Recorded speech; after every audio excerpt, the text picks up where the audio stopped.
Hi friends, it's Sajid. I know it's been quite a while since I last made a video.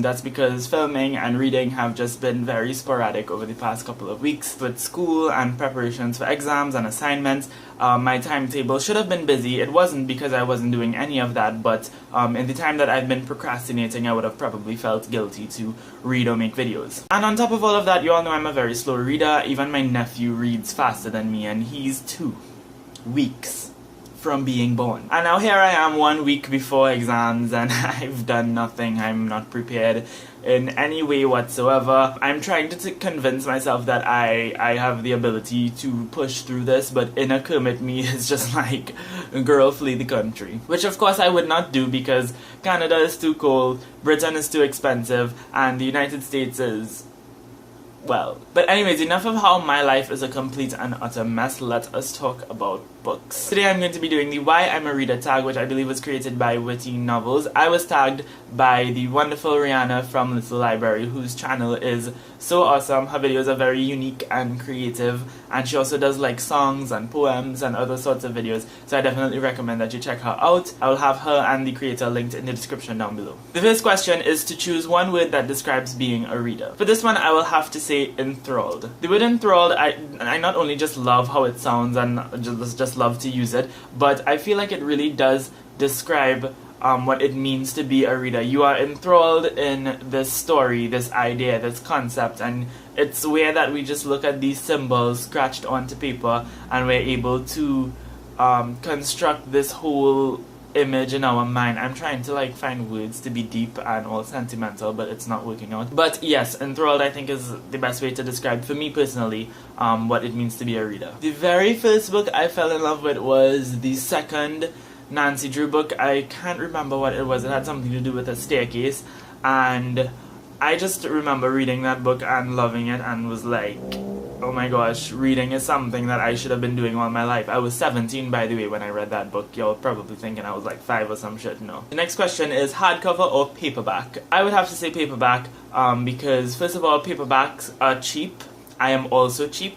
It's like a perfect match. And in addition to that, of course, they're easier to read, easier to carry around, and I think in a lot of cases they look better on the shelves and they fit better on the shelves as well. How has reading shaped your identity? Damn, these questions are really hard, y'all. I mean, what is identity even? Are you talking about like my personality and the way that I act and the way that I behave? Because in that case, I don't think reading has influenced my identity. Are you talking about my beliefs, my viewpoints? I don't think that reading has influenced that. So I don't think I have an answer for this question. What books do you read when you need to be comforted? I don't really read books or go to books when I need comfort. I'm more just like a go on YouTube and cry because your life is falling apart type of person. But if there are 3 books that I read this year, they would have to be the Harry Potter books, which I'm considering as one, the first book in the Fairyland series, as well as A Tale for the Time Being by Ruth Ozeki, which by the way is one of the most amazing books ever and you should read it. These 3 books really did comfort me a lot in terms of the kind of mindset that I've been going through this entire year, because let's be honest, 2016 has just been shit hitting the fan after shit hitting the fan. It had a lot to do with the stories and the concepts explored in these books, especially with A Tale for the Time Being, being very philosophical and existentialist in nature, and the girls circumnavigated Fairyland almost being this sort of like confrontation of this girl's state of mind and her reality. And Harry Potter, we all know the themes that run through. I think not only the stories and the concepts and the characters that are in these books appeal to me in a comforting way,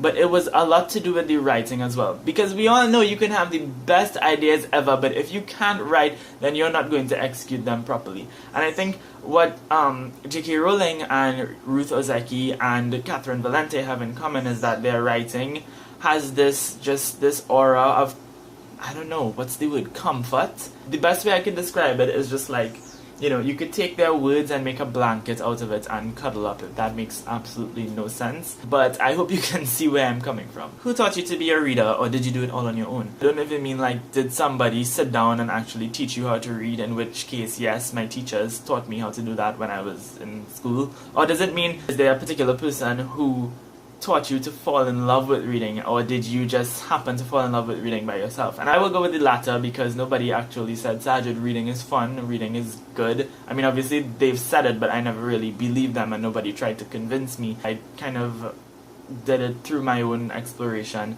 and I don't regret it. Describe your dream reading lounge. Now, I think about this all the time because, you know, I have schoolwork to do, but why not spend hours thinking about things that are not going to happen for like the next 10 to 15 years? I picture a very calm and light, minimalist style room, something small with just a few, 2 or 3 bookshelves like that house all of my favorite books, and there has to be a lot of windows to let in natural light because I love reading in natural light and I just love how everything looks in natural light. Final question is, what book changed the way you act or see the world? I'd have to say A Tale for the Time Being by Ruth Ozeki, which I mentioned earlier in this video, and that I will just keep mentioning in videos to come because it was a phenomenal book. It was like, you know, when you're thinking about something a lot and then you see something that reflects what you're thinking about and you go, oh, this is such a coincidence.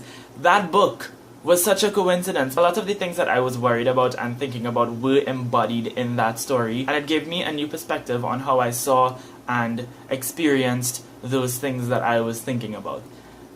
I feel like I'm just not making any sense whatsoever, so I'm going to end the video here. Of course I have to because that was the last question. Thank you all so much for watching this video. If you've read any of the books that I mentioned, if you have any thoughts to share in relation to this video or any thoughts otherwise, please leave them in the comments down below. I hope you all have a lovely day, and until next time, inshallah, keep reading.